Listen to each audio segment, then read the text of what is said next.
A long, long time ago, in a far, far away place called Blackistan, there were wars, and these conflicts were called the Blackistan Wars. And throughout these wars, there arose a man of royal lineage, and his name was BenjaminDeSouza.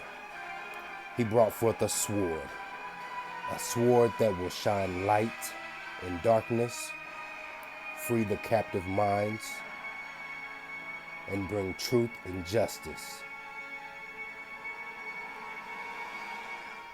His eyes glimmered like ember. His skin was like fine burnished steel, and as he walked, behind him he left a glistening wake.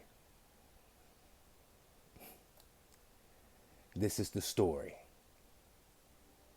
of BenjaminDeSouza, the Prince and the Warlord.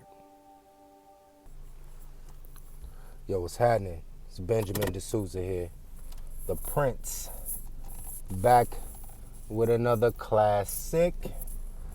And today I would just like to reiterate something that I've been banging a drum on for quite some time, and that is the concept of select and non-select not being about said man being jawline or being a master of the universe, being industrious and having social status and whatnot.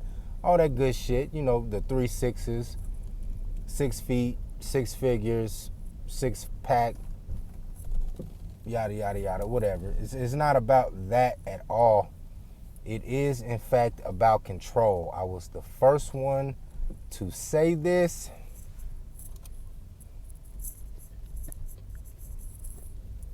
And I'm just giving you guys a reminder. Go ahead, man. Nigga, like you ain't see me coming out. Anyway, I was the first one. All right, then. I was the first one to say this. And this is why I say this. And I'm going to put in a little bit of anecdotal, or as so-and-so would say, anecdotal. A little bit of anecdotal evidence to bolster my point. But, you know, to all the new subscribers and whatnot who haven't went through my catalog, I just reiterate this. And when I drop this on you, you just, in your observable reality, take note of it. Anyway, first off, number one thing that these bitches say that they want in a man is the ability for said man to be a provider. On his face, given the biological imperative of what a woman should look for in a man, this would make sense. Just on his face, you'd be like, yeah. Somebody about to cut out in front of me again. On his face, you know, you'd be like, oh, yeah, okay, I can believe that. But then upon further examination, come to find out that these guys, not guys, but these females are in fact not choosing men based on their industriousness and their ability to provide, but they're getting these dusties.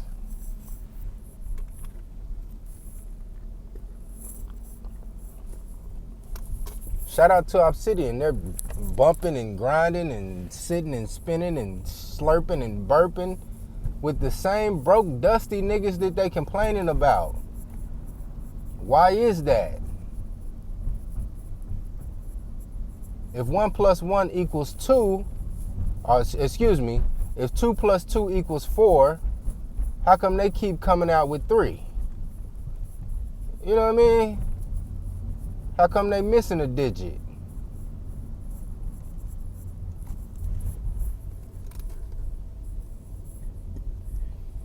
Because I see it all the time, and a lot of these bitches like to sit up here and say, well, I don't see women who are in, you know, white collar jobs and who are of middle class status. I don't see them around here dating dusties and yada bull fucking shit. Shit. I told this story, I'll tell it again. It's this attractive chick that a homegirl who I went to high school with, my homegirl does her nails. And she works at this bank that I used to frequent and do my banking business at, right? And so I'm talking about a bad little red bone too. Red bone, she had the short blonde Caesar, and then some days I go in there, she have a wig on and shit, you know, nice little honey blonde wig. I'm talking about red bone, she had the light brown, greenish eyes and shit, so she could pull that shit off. You know what I mean? And she had a cool little body yaddy on it too. No Jeff. But one day I get to the bank probably about 30 minutes, 15 minutes early before they open that motherfucking shit. And lo and behold, what do I see pull up? A goddamn Nissan Maximum.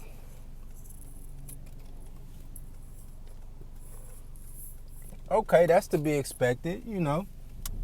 A, how you say, lower to slightly middle class, white collar chick who works in corporate America, i.e. a bank.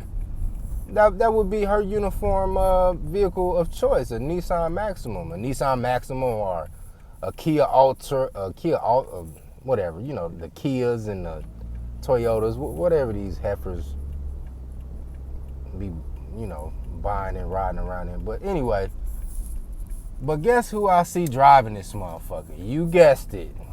A flat, shout out to Obsidian again, a flat biller with his motherfucking hat cocked to the side. You know, he's got all the makings of a struggle mixtape rapper, a SoundCloud rapper, you know, a struggle weed man who smokes up all his motherfucking who smokes up all his supply and shit. You know what I mean? Like one of them lazy ass weed men and shit. Who really only sell weed just to support his habit, you know what I mean? So he got just enough money to smoke and sit at the house and play 2K all day while serves and shit come through. So he can make it seem like to his girl that he actually out here busting moves and shit. Like he really out here busting heads and busting serves and shit. Nah, nigga, all you doing all day is just sitting up playing 2K and smoking weed. And the same 4-5 niggas come through and buy the same struggle sack from your ass. You know what I mean? You know what I mean? And he probably one of them type of weed men who are arrogant, who really ain't about their business and shit. You know what I mean? Want to stall you out and shit. Like, damn, nigga, this is your job. You sell weed for a living. Nigga, when I ping your motherfucking line for a 3.5, nigga, you need to get on the job. Shit.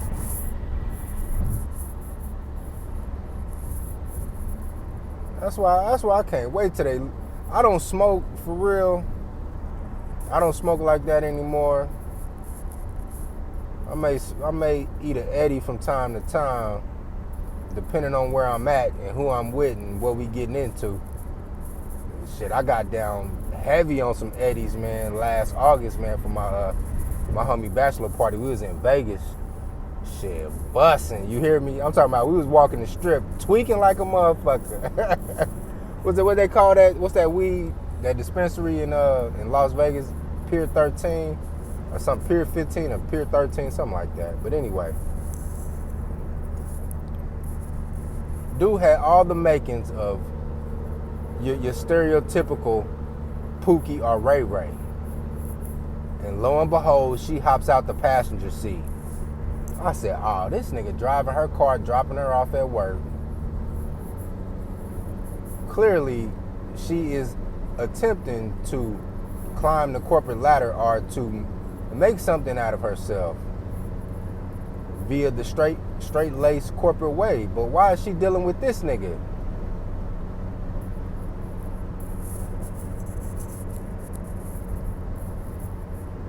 Is it because his mouthpiece is just so crispy? You know, he can chop these hoes. He's got this erudite, sparkling personality about himself that just charms and woos the innocent, dainty flower Or is it because he's just so jawline that, the mere sight of him just makes bitches melt?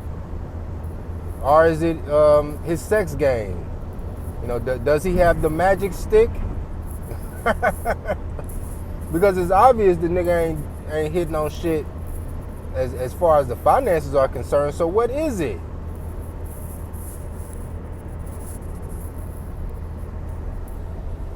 It's none of the above. It's the fact that he's compromised in some capacity to where whenever she wants to, she can yank his chain. She can yank his chain. And bring him to heel.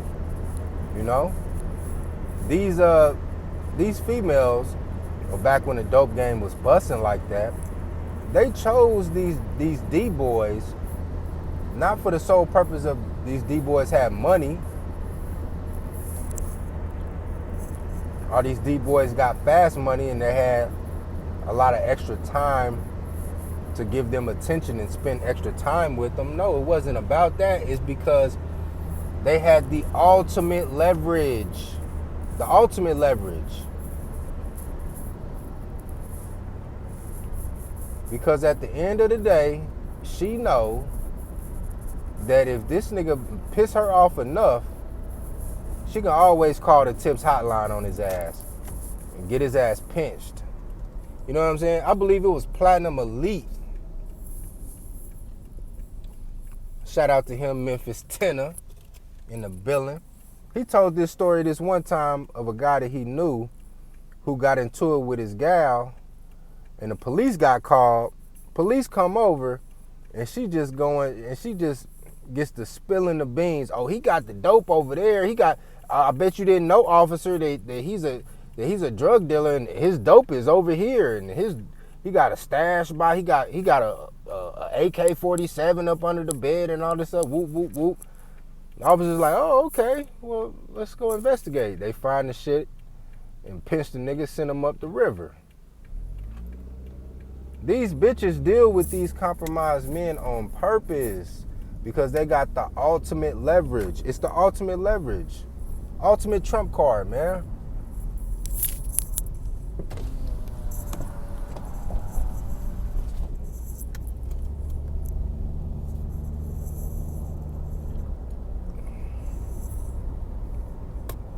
It's not that they're so assertive. You know what I mean? Like, real shit, bruh. I carry myself a certain way, like, real shit. Now, I get on these panels and I talk my shit, But when I'm out and about and I'm putting my Timbs on the concrete, nigga, I carry myself a certain way.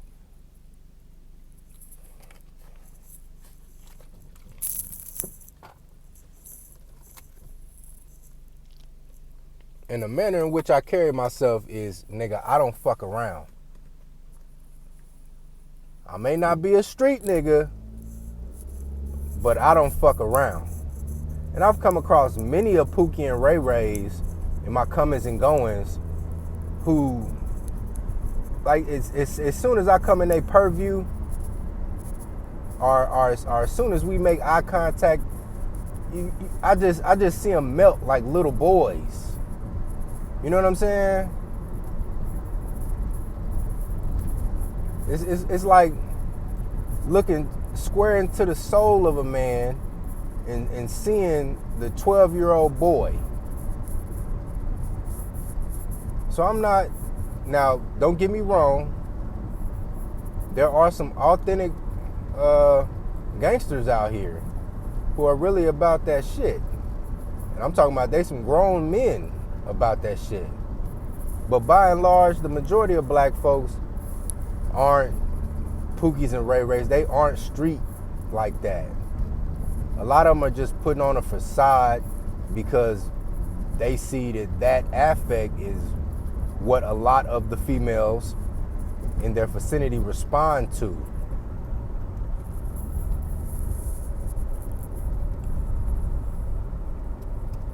So essentially, they're just faking the funk without the nasty dunk. But anyway, at the end of the day,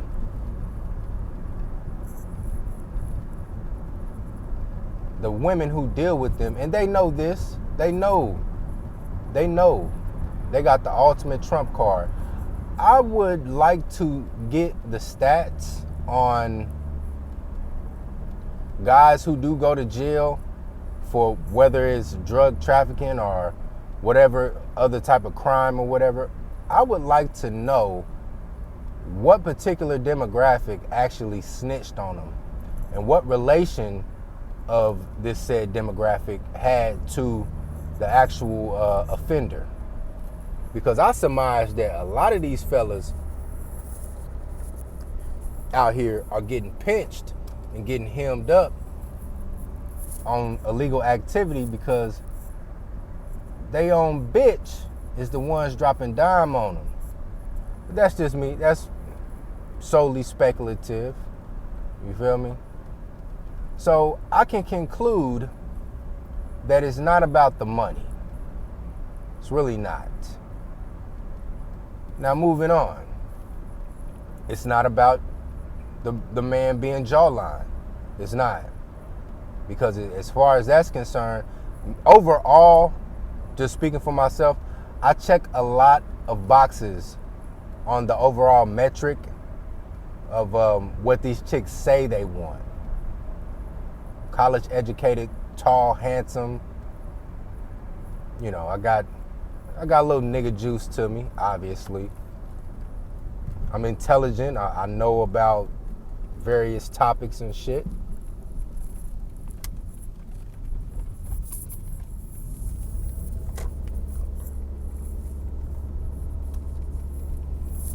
But I too have ran into trouble with these females because in the manner in which I carry myself, you know? And I've seen a difference between, and I'm gonna get back to the attractive piece in a minute. I'm just gonna segue off a little bit because I've heard other brothers say this on YouTube as well.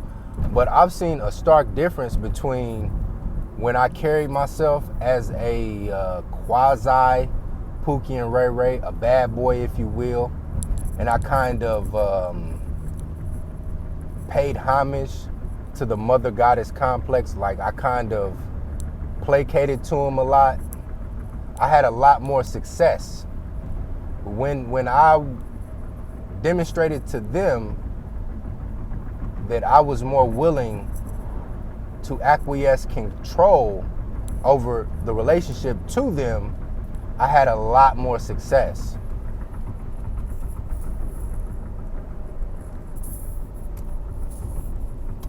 But what I later found out is, you know, when I came into my own and I became self-aware and I self-actualized, and shout out to the motherfuckers that's using my shit, self-actualization. Since I came out with the 5 defects of black men and put self-actualization as the number one defect of black men, or self-awareness as the number one defect of black men, I'm hearing a lot of motherfuckers use my shit, which is cool. But, you know, you got some buster ass niggas talking about, I ain't never heard of you, but yet you using my shit. You using my shit like self-actualization. And you using Kansas City slang like off-brand. Niggas been using the slang term off-brand in Kansas City since like the late 90s. Ain't nobody from your part of the country use that term. But you want to use my terms and use my city slang, but you ain't never heard of me. You a bitch ass nigga, man. But anyway. You know, when I became self-aware and I said, you know what, these bitches don't know up from down or left from right. Why would I placate to them? As soon as I became self-aware, I started getting drama. I'm talking about more drama from these bitches. So whenever I hear a nigga who say, well, I don't have those type of problems, I don't know what you mean, I don't experience black female fuckery, I don't have those problems, that's because you a bitch ass nigga. That's why you don't get those problems. Because they reward your they reward your obedience. You bend the knee at the altar of the mother goddess, of the matriarchal mother goddess, and they reward you. They pat you on the head like a good little boy. Because you's a bitch ass nigga. That's why. That's what I conclude. When I hear niggas say that shit, he might as well have said, I'm a bitch ass nigga. I let my girl peg me. You might as well say that shit. You want to talk about that shit? Talk about you don't have them problems. You might as well say your girl bend you over the couch. The fuck? But anyway, it's not about jawlineness, if you will, because if you peruse social media, you'll see that there are a lot of memes and posts and whatnot talking about, and I quote, get you an ugly nigga, get you an ugly nigga, get you an ugly nigga. Okay. Why? Why is there a certain segment of females who are advocating other females to get ugly niggas? And I quote, why? Obviously, it's not because they find them attractive, because they are identifying them as ugly to begin with. So why are they getting with them? I'll tell you why. Because they estimate that said ugly dude has not had the access to a marginally attractive or above average attractive female. So they figure, okay, if I'm a 7 or an 8 and I give this ugly nigga a shot and he's like a 3 or a 4, he'll be more appreciative of the access that I'm giving him. Ergo, he'll be easier to control. Are we learning now? And then furthermore, you'll see other memes, the converse meme to that get you an ugly nigga. You'll see another meme saying, man, I was faithful to you and I did this to you. I even gave your ugly ass a shot and you had the nerve to cheat on me and do this and do that. You know what I'm saying? So now they're lamenting that they were unable to control said ugly man. And they're incensed and indignant that said ugly man would not bend the knee and acquiesce control to her. We've all seen this shit, man. These are just facts. These are just facts.